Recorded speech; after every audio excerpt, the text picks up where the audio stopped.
how we should start the video? We should start the video with a fist, a woman's fist like this.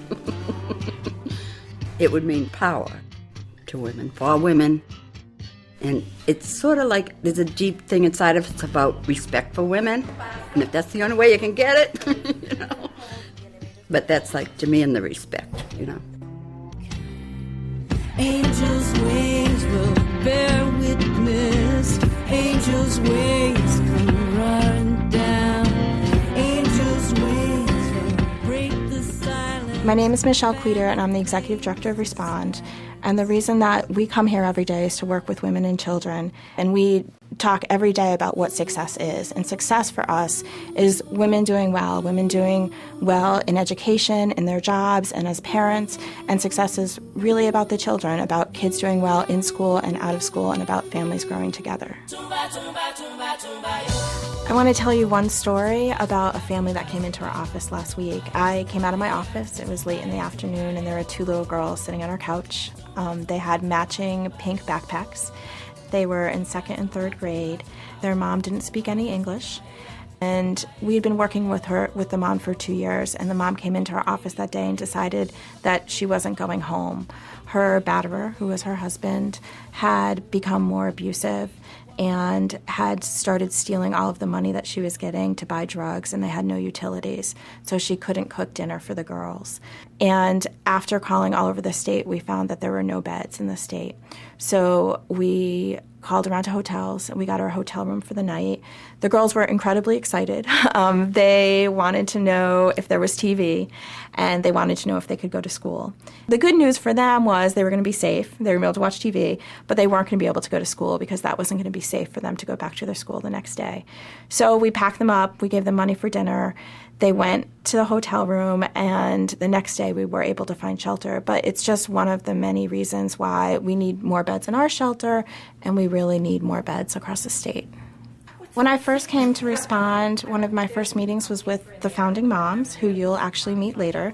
They're an amazing group of women who in 1974 started Respond. Respond is the oldest domestic violence agency in New England and the second oldest in the nation. And one of the ways that we benefit from that is having these moms around for advice and wisdom and to look back as we look forward to the future. Before we introduce you to the founding moms, I'd like you to hear from I. Osiris, the chair of Respond's board. Given the statistics and given what we learned just by doing domestic violence work, the chances are you have contact with someone on a regular basis who is the victim or has been the victim of domestic violence.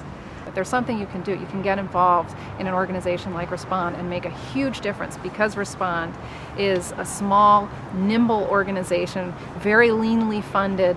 You know when you give to this organization or this type of organization that your money is going almost directly into services and directly into the hands of people who need it.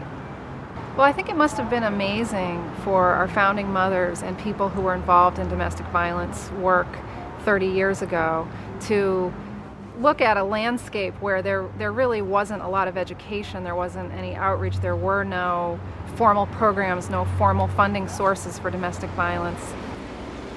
No one has the right to hurt me, especially when they say they love me. It was the silence. The silence screamed loudly. Really, the silence about it. That's the thing. And everything. Growing up in my house, we always pretended. I mean, my mother, ironed our clothes, put our curls in our hair, sent us that everything's normal, go to church, everything. They pretended that everything was normal. But I would wake up in bed, he would have the iron cord around her neck, she'd be screaming. We used to run to the corner store and call the cops, and my father, that tore me to pieces. When a bad woman would call the police, they would come to the house. They would put the man in the car. They would take him around the corner. Sometimes they would beat him up. Sometimes they would just talk to them for 10 or 15 minutes, and they would bring them back and dump them back at the house. I remember clearly one time, one of the women said to Martha, who was our first director, "But Martha, all they do is take them around the corner and they bring them back." Martha said, "Look, call the police. It's all we have right now. That 10 minutes might save your life." So, that's what happened. That's how it was.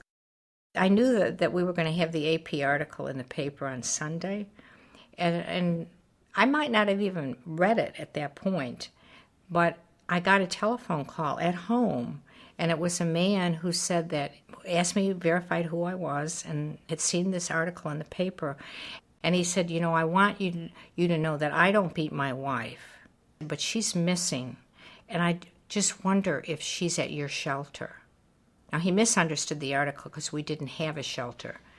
And so I said, no, we don't have a shelter, and if we did, I wouldn't be able to tell you. But I think that at that point, I really realized that we were going to have to be very, very